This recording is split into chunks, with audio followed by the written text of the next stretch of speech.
नमस्कार। प्रस्तुत है आज का चिंतन। कठिनाइयों के दो स्वरूप होते हैं। एक बाह्य परिस्थितियों के रूप में आने वाली कठिनाई, दूसरी आंतरिक स्वरूप में उपस्थित होने वाली। साधारणतः लोग बाह्य कठिनाइयों की ही जानकारी रखते हैं। आंतरिक कठिनाइयों को कोई विरला ही समझ पाता है।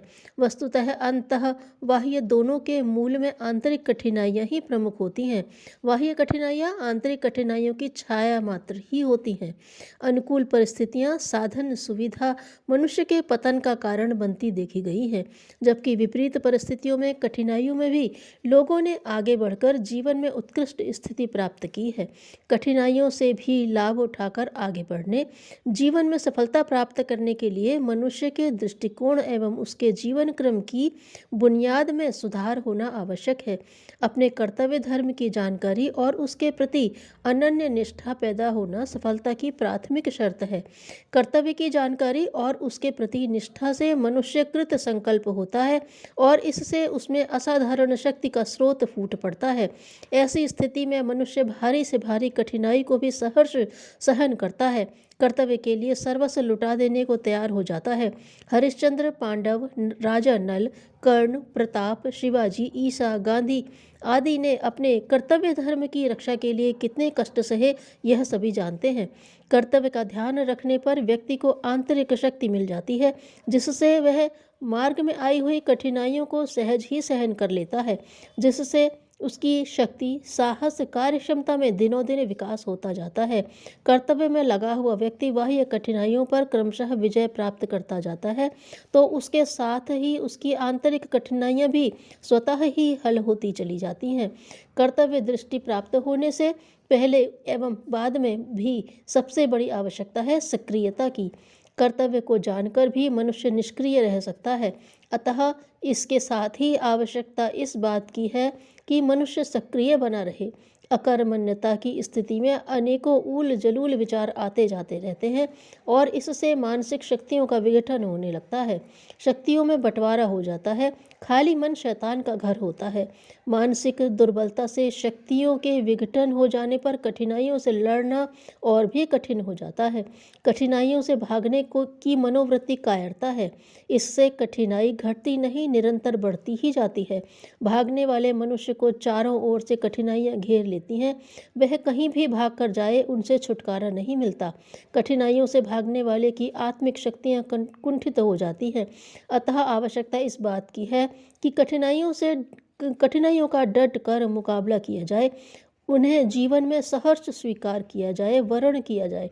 जो कठिनाई का सामना करने का निश्चय कर लेते हैं, उनको कठिनाई का भान ही नहीं होता। कब आई और कब चली गई, इसका ध्यान ही नहीं रहता उन्हें। कठिनाइयों का सामना करने से ही आत्मशक्तियाँ जागृत होती हैं, उनका विकास होता है। यही कारण है कि साधन सुविधा संपन्न घरानों में अधिकांश बच्चों का पर्याप्त विकास नहीं होता, क्योंकि उनकी आवश्यकताएं सरलता से पूरी हो जाती हैं। उनकी शक्तियों को संघर्ष का स्पर्श नहीं मिलता। दूसरी ओर संसार के अधिकांश महापुरुषों का प्रादुर्भाव कठिनाइयों के बीहड़ वनों में ही हुआ है। कठिनाइयों को उनसे दूर भागकर, घबराकर दूर नहीं किया जा सकता। उनका खुलकर सामना करना ही बचने का सरल रास्ता है। प्रसन्नता के साथ कठिनाइयों का वर्ण करना उनसे उत्पन्न घबराहट दूर करने का सर्वोत्तम उपाय है। आंतरिक मानसिक शक्तियों के विकसित होने का राजमार्ग है। संसार के अधिकांश महापुरुषों ने कठिनाइयों का स्वागत करके ही जीवन में महानता प्राप्त की है। कठिनाइयों को देखकर मनुष्य जितना रूठता है, कठिनाइयाँ भी उतनी ही रूठ जाती हैं। कहावत है, रूठे को बनाना और टूटे को बनाना बुद्धिमानी है। रूठा हुआ दुख समझौता कर लेने पर दूर हो जाता है। एक व्यक्ति को देहाती जीवन छोड़कर शहर में रहना पड़ा। शहर की गंदगी, घिच पिच, मकानों की असुविधा आदि से वह परेशान हो गया। वह बड़ा दुखी था, किंतु करता क्या। आखिर जब उसने इन परिस्थितियों से समझौता कर लिया तो वे शिकायतें फिर न रहीं। प्रसन्नतापूर्वक जीवन बिताने लगा। जो कठिनाइयाँ दुख और परेशानी का कारण होती हैं, वे ही समझौता कर लेने पर सरल बन जाती हैं। जटिल से जटिल समस्याओं के हल करने का सरल उपाय है उनसे समझौता कर लेना। समझौते का अर्थ यह भी नहीं है कि कठिनाइयों के कारण अपने उद्देश्य, आदर्श, लक्ष्य को ही छोड़ दिया जाए, वरन यह है कि उन्हें भी जीवन यात्रा का एक साथी मानकर अपनी यात्रा जारी रखते हुए साथ रहने दिया जाए। जीवन में आने वाली सभी विषम परिस्थितियों में सहज भाव रखते हुए उन्हें अपने जीवन का अंग मानना घबराहट दूर करने का सरल उपाय है। सुखद और दुखद घटनाओं में समभाव रखना मानसिक दृढ़ता प्राप्त करने का एक सुसज्जित मार्ग है। समझौते को कठिनाइयों को जीवन में अंगीकार करने का तरीका यह है कि अपने आप की तुलना स्वयं से निम्न परिस्थितियों में रहने वाले लोगों से करें। आज हमें 4 रोटी मिलने पर भी बेचैनी है, किंतु 2 रोटी मिलने वाले से अपनी तुलना करने पर इस बेचैनी का निवारण हो जाएगा। आज हमें जीवन निर्वाह की पर्याप्त सुविधाएं साधन प्राप्त नहीं है, किंतु अधिकतर अभावग्रस्त लोगों को तथा असुविधामय जीवन में उत्कर्ष प्राप्त करने वालों को देखें तो हमारी यह शिकायत दूर हो सकती है। इसी तरह अपने से गिरी हुई परिस्थिति के लोगों से स्वयं की तुलना करने पर कठिनाइयाँ, परिस्थितियाँ, सुविधाओं का अभाव सब दूर हो जाते हैं। कठिनाई दुख कष्टों के निवारण के लिए अथवा इनसे होने वाली क्षति से बचने के लिए अपने अहंकार को कम करना आवश्यक है। जो वृक्ष नम्र होना जानते हैं वे बड़े बड़े झंझावातों में भी अपनी जड़ सहित जमे रहते हैं।